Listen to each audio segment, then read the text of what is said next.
अस्सलामुअलैकुम वरहमतुल्लाह। Chemistry sciences में खुश आमदीद। इस वीडियो में हम बात करेंगे अल्काइंस के एडिशन रिएक्शन के बारे में। पिछली वीडियो के अंदर हमने देखा कि अल्काइंस चार तरह की रिएक्शन करती हैं। उनमें सबसे पहले एडिशन रिएक्शन है, फिर ऑक्सीडेशन है, उसके बाद पॉलीमराइजेशन और आखिर पे हमने पढ़ा कि अल्काइंस जो हैं वो एसिड के तौर पर भी एक्ट करती हैं। तो आज हम बात करेंगे एडिशन रिएक्शंस की डिटेल के बारे में कि कौन कौन से रिएक्शंस हैं। उनकी एक समरी जो है वो हम पढ़ चुके हैं। अब डायरेक्टली हम उनको एक्सप्लेन करना शुरू करते हैं। तो सबसे पहले है हाइड्रोजनेशन रिएक्शन, जिसे हम कहते हैं एडिशन ऑफ हाइड्रोजन। तो हाइड्रोजनेशन रिएक्शन की कंडीशंस हम इससे पहले अल्कीन और अल्केन के टॉपिक में पढ़ चुके हैं। हम जानते हैं कि डबल बॉन्ड के साथ ट्रिपल बॉन्ड के साथ हाइड्रोजन ऐड होती है in the presence of catalyst. जैसा कि अल्काइन जो कि ट्रिपल बॉन्ड है उसके साथ हाइड्रोजन का जब रिएक्शन होगा तो पहले एक हाइड्रोजन का मॉलिक्यूल इसमें ऐड होगा। यहाँ पे हम प्लाटिनम, पलाडियम या निकल कैटालिस्ट यूज़ कर सकते हैं। लेकिन याद रखने की बात यह है कि निकल कैटालिस्ट के लिए हमें साथ हीट यूज़ करना पड़ती है, लेकिन प्लाटिनम प्लाटिनम के लिए हमें हीट यूज़ नहीं करना पड़ती। जब हाइड्रोजन आप इसमें शामिल करेंगे तो एक हाइड्रोजन शामिल होने का क्या मतलब है कि यहाँ से एक पाई बॉन्ड जो है वो ख़त्म हो जाएगा, क्योंकि एक हाइड्रोजन इस कार्बन से और एक हाइड्रोजन इस कार्बन के साथ अटैच होगा। तो नतीजा हमारे पास आ जाएगा CH2 डबल बॉन्ड CH2। तो ये अल्काइन से अल्कीन बन जाएगी। दो कार्बन का अल्काइन इथाइन, तो उससे ईथीन बन गई। अब नेक्स्ट ये स्टेप जो है रिपीट किया जाएगा। CH2 double bond CH2 plus H2 निकल कैटालिस्ट, साथ हीट देनी पड़ेगी और एक हाइड्रोजन यहाँ कार्बन पे, दूसरे हाइड्रोजन दूसरे कार्बन पे। नतीजतन यहाँ से ये वाला एक बॉन्ड जो है ये ख़त्म हो जाएगा। तो ये हमारे पास आ जाएगा CH3 CH3, तो सिंगल बॉन्ड रह जाएगा कार्बन में। तो इस तरह अल्काइन जो हैं वो पहले डबल बॉन्ड वाले अल्कीन में कन्वर्ट होती है और फिर वो डबल बॉन्ड वाला जो है वो सिंगल बॉन्ड वाले अल्केन में कन्वर्ट हो जाता है। तो यहाँ पर देख रहे हैं इथाइन से पहले इथीन बन रही है और फिर इथीन से इथेन बन रही है। दूसरा जो हमारे पास एडिशन रिएक्शन है दैट इज़ हैलोजिनेशन। हैलोजिनेशन यानी एडिशन ऑफ हैलोजन, और ये बहुत ही आसान रिएक्शन है। पाई बॉन्ड के साथ हैलोजन की जो एडिशन है वो सॉल्वेंट की वजह से इफ़ेक्ट होती है। यहाँ पे हम सिंपल केस स्टडी कर रहे हैं। हम यूज़ करेंगे नॉन पोलर सॉल्वेंट। तो जब इथाइन को हम लेंगे प्लस क्लोरीन, लेट से कि हम इसमें ऐड करते हैं in presence of carbon tetra chloride, तो ये क्लोरीन इसके साथ ऐड अप होगी। एक क्लोरीन एक कार्बन के साथ, दूसरा क्लोरीन दूसरे कार्बन के साथ। तो ये आ जाएगा हमारे पास C double bond C, H लगा हुआ है, H लगा हुआ है। और जैसे कि मैंने आपको बताया था क्लोरीन स्मॉलर साइज़ है कंपैरेटिवली ब्रोमीन के, तो क्लोरीन के केस में ट्रांस प्रोडक्ट जो है वो ज़रूरी नहीं है। सिस प्रोडक्ट भी बन सकता है, ट्रांस भी बन सकता है। अब ये रिएक्शन टेम्परेचर कंट्रोल्ड होता है। अगर फर्दर एडिशन जो है वो करवाई जाए तो उसके नतीजे में टेट्रा हेलाइड बनेगा। एक और क्लोरीन इसके साथ ऐड हो जाएगी, carbon double bond carbon, hydrogen, chlorine chlorine hydrogen, plus एक और क्लोरीन हम इसमें ऐड करेंगे in presence of carbon tetra chloride. पहले आपने देखा ये विसिनल डाई क्लोराइड बना। अब नोट करें कि दो और क्लोरीन इसमें ऐड होंगी। यहाँ से एक क्लोरीन यहाँ पे ऐड हो जाएगी, एक यहाँ पे अटैच हो जाएगी। तो देखें CH सिंगल बॉन्ड CH, तो क्लोरीन क्लोरीन क्लोरीन और क्लोरीन। तो इस तरह से ये टेट्रा क्लोराइड इसका जो प्रोडक्ट है वो बनेगा। नेक्स्ट हम देख रहे हैं जी hydro halogenation, addition of HX। Hydro halogenation यानी एक हाइड्रोजन ऐड करनी है और एक हैलोजन ऐड करनी है, इसे हम कहेंगे हाइड्रो हैलोजिनेशन। हाइड्रोजिनेशन में हम हाइड्रोजन ऐड कर रहे हैं, हैलोजिनेशन में हैलोजन ऐड हो रही है, जबकि हाइड्रोहैलोजिनेशन में हाइड्रोजन और हैलोजन ऐड हो रहे हैं। तो ये एडिशन किस तरह से होगी, नोट करें, ये इम्पॉर्टेंट है, इसमें डिटेल को सामने रखना लाजमी है।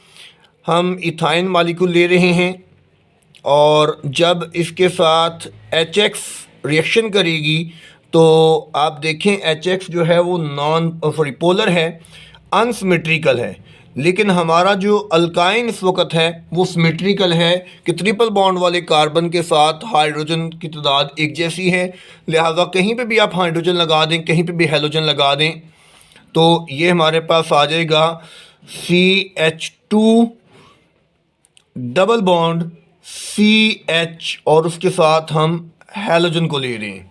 हैलोजन क्लोरीन भी हो सकता है, ब्रोमीन भी हो सकता है। अच्छा, अब नेक्स्ट आप देखें, जब दूसरा मॉलिक्यूल हम इसमें ऐड करेंगे तो ये आ जाएगा हमारे पास CH2 डबल बॉन्ड CH और X प्लस HX। अब आप नोट करें कि अब ये रिएजेंट पहले ही अनसिमेट्रिकल था, अब ये अल्कीन है जो कि अनसिमेट्रिकल है। क्यों? डबल बॉन्ड वाले कार्बन के पास, एक कार्बन के पास 2 हाइड्रोजन है, दूसरे कार्बन के पास सिर्फ 1 हाइड्रोजन है। तो अब यहाँ पे मार्कोवनिकॉफ रूल अप्लाई होगा, और जब मार्कोवनिकॉफ रूल अप्लाई होगा तो हम जानते हैं कि मार्कोवनिकॉफ रूल में जो नेगेटिव पार्ट है रिएजेंट का वो डबल बॉन्ड वाली उस कार्बन के साथ अटैच होता है जिसके पास हाइड्रोजन पहले से कम होते हैं। तो X इस कार्बन से अटैच होगा लाजमी तौर पर और H दूसरे कार्बन के साथ अटैच होगा लाजमी तौर पर।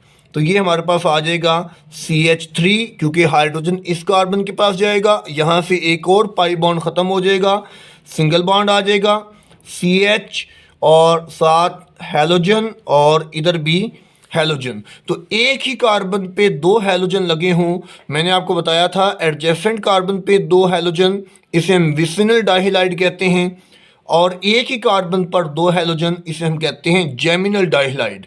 तो ये जेमिनल डाइहैलाइड बनता है और ये कंफ्यूजिंग है। अक्सर बच्चे यही सोचते हैं कि जब हैलोजन ने ऐड होना है और हाइड्रोजन ने ऐड होना है तो पहले एक हाइड्रोजन एक कार्बन पे, हैलोजन दूसरे कार्बन पे, फिर हैलोजन जो है वो पहले कार्बन पे और हाइड्रोजन दूसरे कार्बन पे। तो ऐसा नहीं होता, बल्कि यहाँ पे सेकंड स्टेप के ऊपर जो है वो मार्कोवनिकॉफ रूल अप्लाई होगा और उसके नतीजे में हमारा जो प्रोडक्ट है वो जेमिनल डाइहैलाइड बनेगा। नेक्स्ट हम देख रहे हैं एडिशन ऑफ वाटर को, जिसे हम हाइड्रेशन कहते हैं। और एडिशन रिएक्शन में सबसे इम्पॉर्टेंट और सबसे डिटेल रिएक्शन ये वाला रिएक्शन है। इसको आपने बड़े अच्छे तरीके से देखना है और बड़े अच्छे तरीके से आपने इसको याद करना है। इसमें सबसे पहले तो कंडीशन हम याद कर लें, और वो कंडीशन है कि इसमें हम 10% सल्फ्यूरिक एसिड यूज़ करते हैं और उसके साथ 1% मर्क्यूरिक सल्फेट यूज़ करते हैं। मरकरी हमें पता है कि 2 तरह की ऑक्सीडेशन स्टेट में पाई जाती हैं, Hg+1 जिसे आमतौर पर Hg2+2 लिखा जाता है, और दूसरी जो है वो Hg+2, ये मर्क्यूरस कहलाती है जिसमें +1 स्टेट होती है, इसे हम मर्क्यूरस कहते हैं, और +2 स्टेट में हम इसे मर्क्यूरिक कहते हैं। तो यहाँ हम मर्क्यूरिक सल्फेट यूज़ कर रहे हैं। साथ ही साथ 75 डिग्री सेल्सियस टेम्परेचर इसमें रिक्वायर होता है। तो इस रिएजेंट की मौजूदगी में जो है पानी से रिएक्शन होगा। पानी कहाँ आएगा? जब हम 10% सल्फ्यूरिक एसिड यूज़ कर रहे हैं, इसका मतलब 90% वाटर ऑलरेडी प्रेजेंट है, तो हमें अलग से पानी को लिखने की ज़रूरत नहीं है। तो हम रिएक्शन लिखते हैं। इथाइन से रिएक्शन देखें पहले, CH triple bond CH plus H2O। तो याद रखें कि वाटर जो है वो एक अनसिमेट्रिकल रिएजेंट है, उसमें हाइड्रोजन और हाइड्रोक्सिल आयन होते हैं। हाइड्रोजन पे पॉजिटिव होता है और हाइड्रोक्सिल पे नेगेटिव चार्ज होता है। तो यहाँ बेशक आप परसेंटेज मेंशन नहीं करें। H2SO4 और मर्क्यूरिक सल्फेट रिएक्शन होगा, हाइड्रोजन एक कार्बन पे, हाइड्रोक्सिल दूसरे कार्बन में। तो ये हमारे पास आ जाएगा CH2 single bond sorry double bond, क्योंकि एक दफ़ा एडिशन हुई है तो ट्रिपल बॉन्ड से डबल बॉन्ड बनेगा, CH और उसके साथ हमारे पास OH लगा हुआ है। ये जो प्रोडक्ट है इसका वैसे तो नाम आप जानते हैं, नॉमेनक्लेचर में हमने पढ़ लिया है, विनाइल अल्कोहल।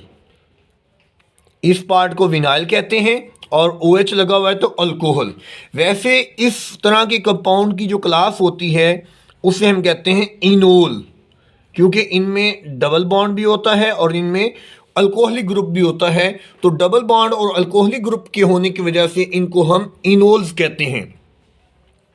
इनोल्स जो हैं ये आइसोमरिज्म करते हैं, और कौन सी आइसोमरिज्म करते हैं? टाटोमरिज्म करते हैं। टाटोमरिज्म में क्या होता है कि हाइड्रोजन मॉलिक्यूल के अंदर एक एटम से निकलकर दूसरे एटम के पास चला जाता है, उसी मॉलिक्यूल के दूसरे एटम के पास चला जाता है। तो यहाँ पे टाटोमरिज्म होगी, रीअरेंजमेंट होगी, आइसोमरिज्म होगी, जो भी आप इसे नाम देना चाहें।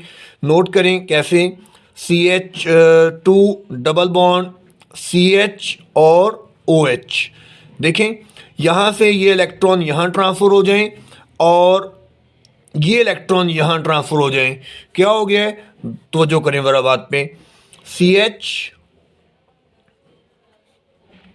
डबल बॉन्ड हो और यहाँ जब इलेक्ट्रॉन चले गए इधर नेगेटिव चार्ज आ गया, ये हाइड्रोजन ये पॉजिटिव चार्ज है, पॉजिटिव नेगेटिव मिल जाएंगे तो ये हमारे पास आ जाएगा CH3।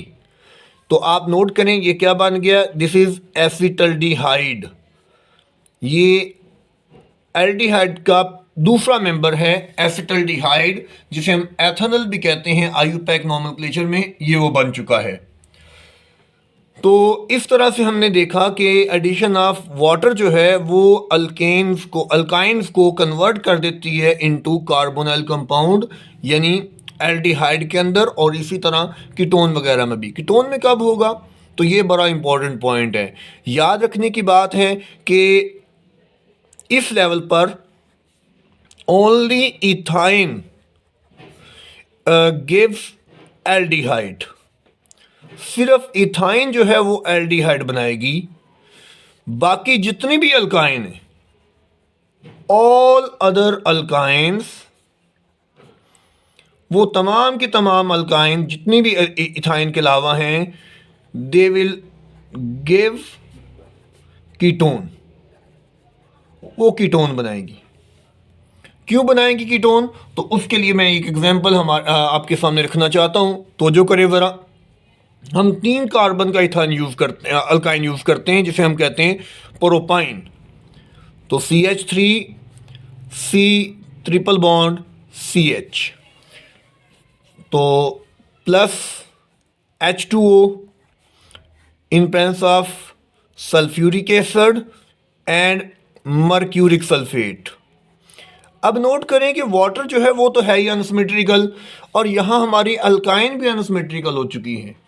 तो एडिशन रिएक्शन जब भी आएगा और ये कंडीशन पूरी होगी तो मार्कोवनिकॉफ रूल ज़रूर अप्लाई होगा।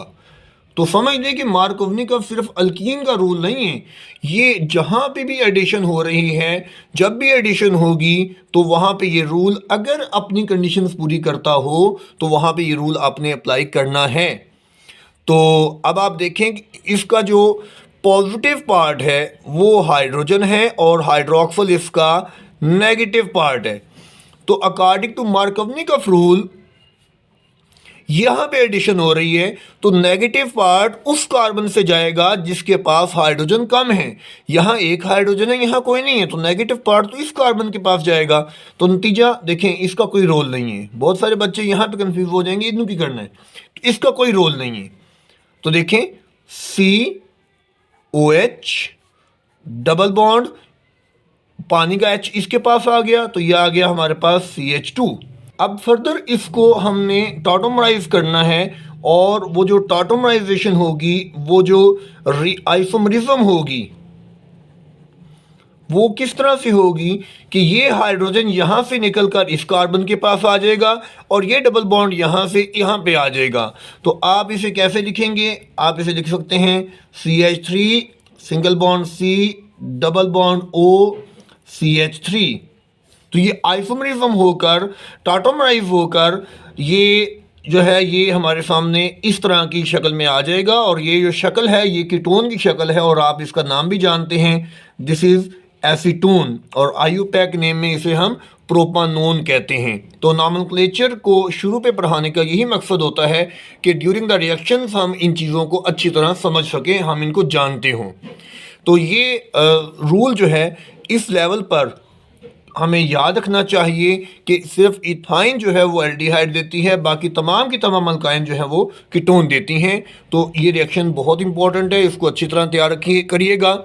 इंडस्ट्री में भी इसकी इम्पोर्टेंस है, बिकॉज यही वो रिएक्शन है जिसकी मदद से इंडस्ट्री के अंदर जो है वो एसिटिक एसिड अल्टीमेटली प्रिपेयर किया जाता है। एसिटल्डिहाइड की ऑक्सीडेशन जो है वो एसिटिक एसिड बनाती है। नेक्स्ट हम बात करेंगे हमारे आखिरी रिएक्शन की, जो है एडिशन ऑफ अमोनिया और एडिशन ऑफ हाइड्रोजन साइनाइड। तो पहले अमोनिया की एडिशन पे बात करते हैं। अमोनिया की एडिशन किस तरह से होगी? तो अमोनिया कैटालिस्ट की मौजूदगी में ऐड अप होता है। कैटालिस्ट यहाँ पे कौन है? एल्यूमिनियम ऑक्साइड कैटालिस्ट है, साथ 300 डिग्री सेल्सियस टेम्परेचर चाहिए होता है। अब ये एडिशन जो है ये कोई लेबॉर्ट्री मेथड की तरह नहीं है, ये एक इंडस्ट्रियल मेथड लग रहा है, और उस इंडस्ट्रियल मेथड में हमने यहाँ पे प्रोडक्ट जो है उसको अच्छी तरह याद कर लेना है। होगा क्या? होगा ये कि ये ट्रिपल बॉन्ड जो कार्बन कार्बन में मौजूद है ये कार्बन नाइट्रोजन में आ जाएगा, ये कार्बन नाइट्रोजन में आ जाएगा। ये दोनों हाइड्रोजन यहाँ से निकल जाएंगे, और नाइट्रोजन के जो 3 हाइड्रोजन हैं ये इस कार्बन के पास चले जाएंगे। जो मैं कह रहा हूँ उसको आप ध्यान में रखें। कार्बन कार्बन और ट्रिपल बॉन्ड किसके आ जाएगा? नाइट्रोजन के दरमियान। ये दोनों हाइड्रोजन यहाँ से निकल जाएंगे, तो ये बन जाएगी हाइड्रोजन गैस, और नाइट्रोजन के जो 3 हाइड्रोजन हैं वो आ जाएंगे इस कार्बन के पास।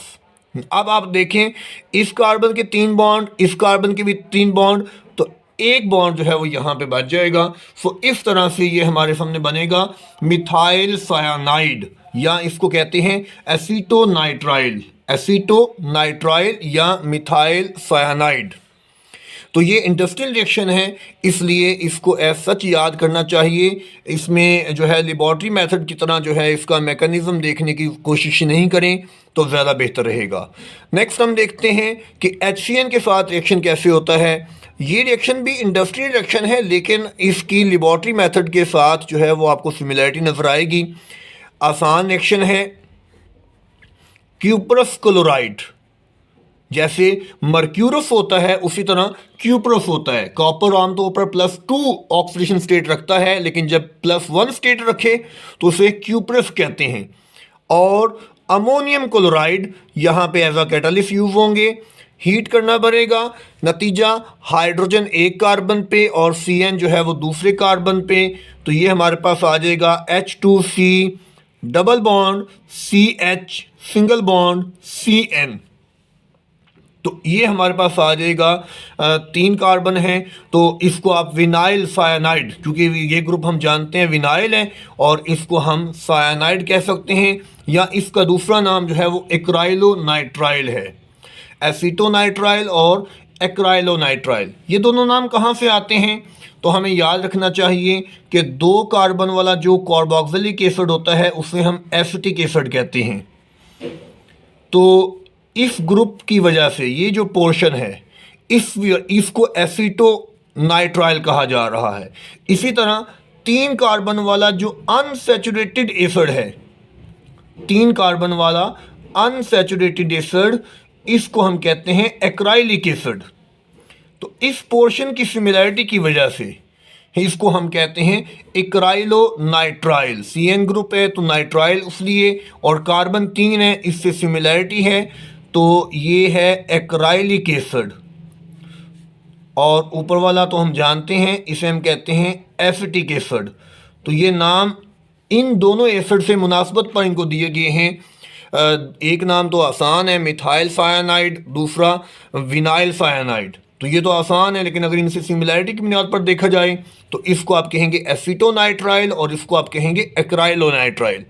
तो ये थी बच्चों एडिशन रिएक्शन जो कि अल्काइंस करते हैं और उसके नतीजे में डिफरेंट प्रोडक्ट बनते हैं। इसको अच्छी तरह याद करें। अल्लाह हाफिज़।